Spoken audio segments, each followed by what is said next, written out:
This week's Between the Cracks post is actually a book that I received in the mail in August.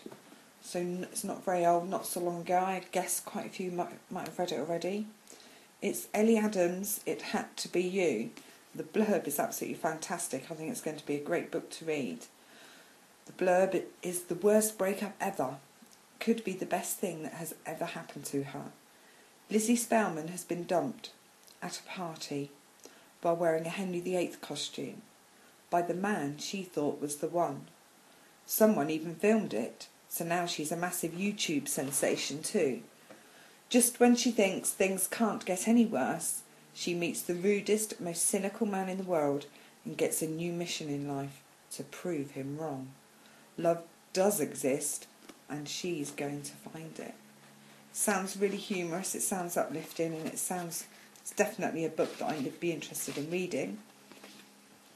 So let's have a look. I'll read you a little bit from the first chapter. On the night of the 30th birthday party of doom, Lizzie Spellman learnt 3 things. Number 1, camera phones are the worst invention in the history of womankind. Number 2, she was never going to get another boyfriend again. After drinking herself to death on Kamala white wine, her body would lie undiscovered for weeks until the semi-hot postman with the 3 lions tattoo on his car noticed the bad smell, or someone realised that she hadn't been on Facebook for a while. Number 3, it's bloody murder going for a wee in a Henry VIII costume. In retrospect, the outfit hadn't been the best idea for a warm June evening, but then Lizzie hadn't had much choice. The party was being held by an old university friend of Lizzie's, and the fancy dress theme was dead icons. She and Justin had been meant to be going as Bonnie and Clyde, but at the last minute her boyfriend had changed his mind and decided he was going as Jera, the Argentine revolutionary. I just think it's a bit naff when couples dress up as couples, he'd told her. You can still go as Bonnie, though, if you like. He was somewhat missing the point, Lizzie had said. It was like ants going without deck. At which point Justin had told her it was she who was missing the point. Ant and Dec weren't dead. By the time Lizzie had got to costume drama on Saturday morning, there had barely been anything left. Half of London, it seemed, were at a fancy dress party that weekend. Faced with the choice of Buzz Lightyear, a horny witch, and a flammable-looking Henry VIII number, Lizzie had gone for Henry VIII. He was a kind of an icon, wasn't he?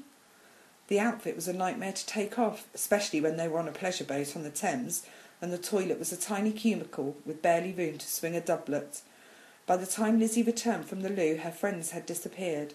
She took one look across the crowded deck and decided to stay put by the railings. They were bound to turn up soon. As far as fancy dress parties went, it was all a bit pretentious. Lizzie had no idea who half the guests were, let alone which dead famous person they were meant to be. She'd already tried to join in a conversation with one group dressed in togas, only to discover they were conversing in fluent Latin.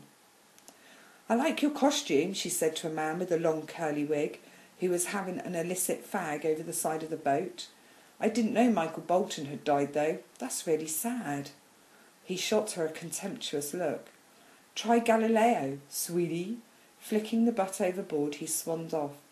He probably had a horrible time at boarding school, Lizzie told herself. She turned back to take in the view, which always made her heart sore. The riverbank was lit up like a line of Christmas lights, the Houses of Parliament looming impressively in the distance. Another party boat was chugging along towards them from the opposite direction. A Union Jack flag fluttered at its bow, and it made Lizzie think of Justin. A flock of butterflies rose up in her stomach again. Tomorrow was their 6-month anniversary, and Justin was taking Lizzie out for a special lunch. "It's a surprise," he told her, eyes twinkling. "I've got something to ask you." Yeah, definitely seems like a fun book, a fun read. Definitely one that I need to get out of my dusty shelf and put in my virtual library. So, have you read it? Have you read It Had to Be You by Ellie Adams? What was your review? Do you want to link to your review? Leave me a comment. Look forward to seeing what book you'll be sharing this week.